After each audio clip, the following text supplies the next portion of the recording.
نماز کے بارے میں ایک حدیث آتی ہے، میں اس حدیث کو جب پڑھتا ہوں مزہ آ جاتا ہے کہ نبی کریم صلی اللہ علیہ وسلم نے فرمایا کہ تحترقون تحترقون، تم لوگ جل رہے ہوتے ہو۔ اب دیکھیں نبی اکرم صلی اللہ علیہ وسلم کا کلام وہ ہے جو اوتیت جوامع الکلم، مجھے کلام کی جامعیت عطا کی گئی، یعنی تھوڑے الفاظ سے زیادہ مفہوم نکلتا ہے۔ وہ اللہ کے نبی دہرا رہے ہیں تحترقون تحترقون، تم جل رہے ہو، تم جل رہے ہو، گویا گناہوں کی بھٹی میں جل رہے ہو۔ حتی اذا صلیتم الفجر، یہاں تک کہ تم فجر کی نماز پڑھ لیتے ہو، غسلتھا، وہ اس کو دھو ڈالتے ہیں، ثم تحترقون تحترقون، پھر تم نکلتے ہو تو پھر وہی دنیا ہے، وہی گناہ ہیں، وہی آنکھیں، وہی سماعتیں، کہاں کہاں تم پھر رہے ہو اور گناہ ہو رہے ہیں۔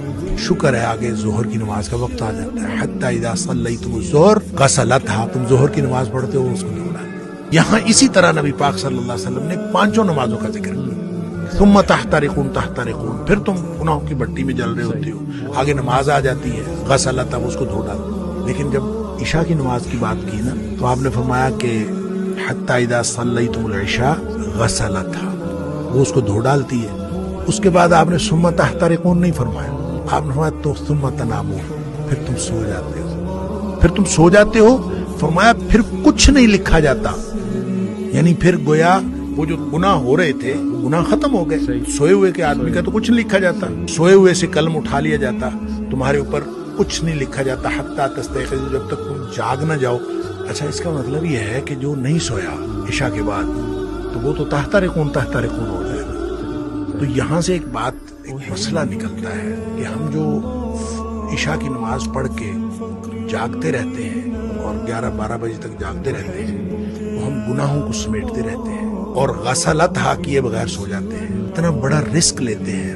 اس لیے نبی پاک صلی اللہ علیہ وسلم نے حضرت ابو ہریرہ رضی اللہ تعالیٰ عنہ کو فرمایا تھا کہ ابو ہریرہ سونے سے پہلے وتر پڑھنا نہ بھولنا۔ یہ جو وتر ہے یہ اصل میں رات کی نماز ہے، یہ عشاء کی نماز نہیں ہے، رات کی نماز ہے۔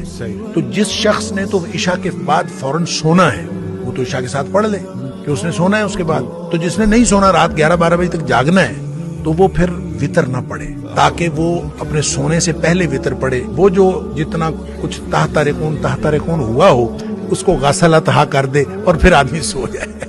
کیا بات۔